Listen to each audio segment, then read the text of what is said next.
Hey, Bob Nolan here. This little provoker is not really a provocation, just a feeling or two after some years of observation and experience. Yeah, I'm talking about those things that Christians call spiritual gifts. I've noticed endless and even angry debates about this subject. Are the gifts for today? How are they supposed to work? Should you speak in tongues? Who decides if they're real or fake? Do miracles really happen? Etc. Well, let me explain my feelings with a little terrible parable. I made it up myself.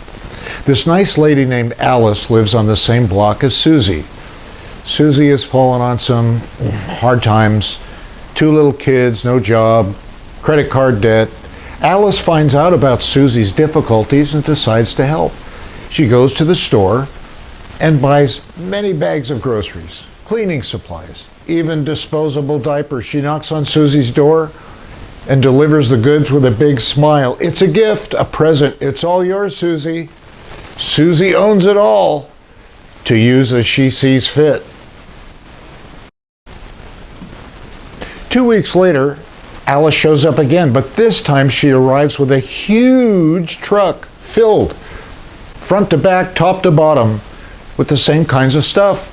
She knocks on the door and shows it to Susie. Susie says, "Oh, wow, but I'm still using what you brought last time, and I could never use all this anyway." Alice says, "Okay, that's all right.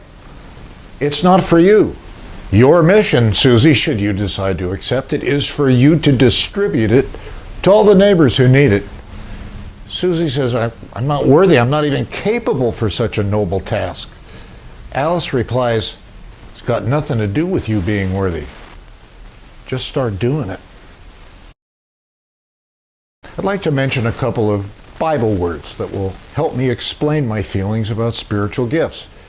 Yeah, semantics can be boring, but they can be meaningful because words have meaning, don't they?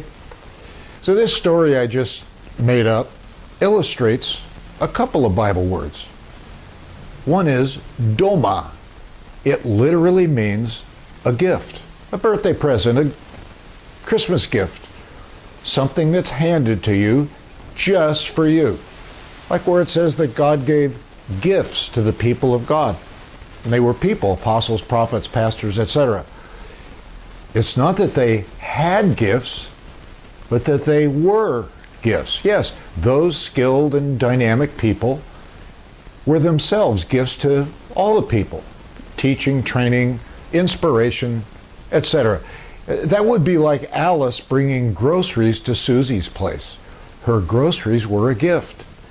And those anointed people were themselves, maybe still are, gifts.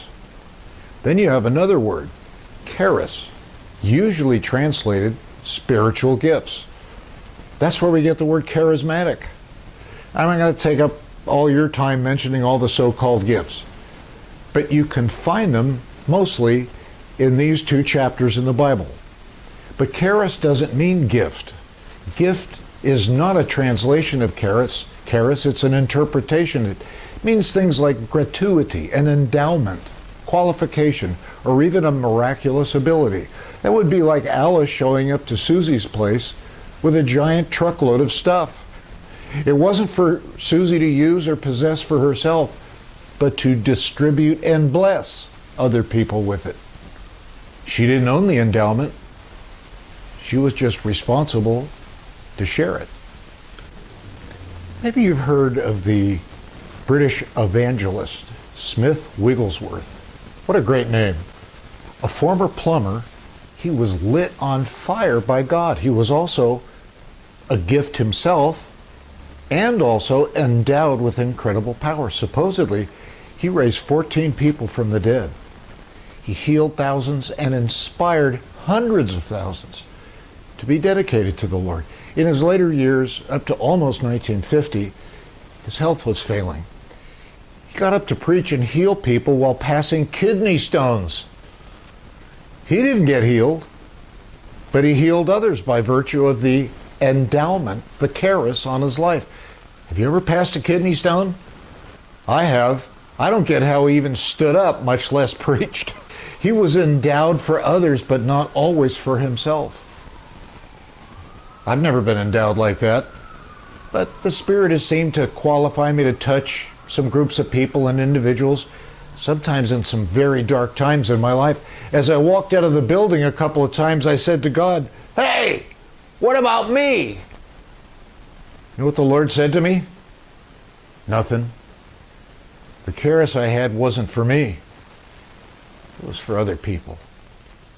So whatever domas the Lord gives you, they're for you.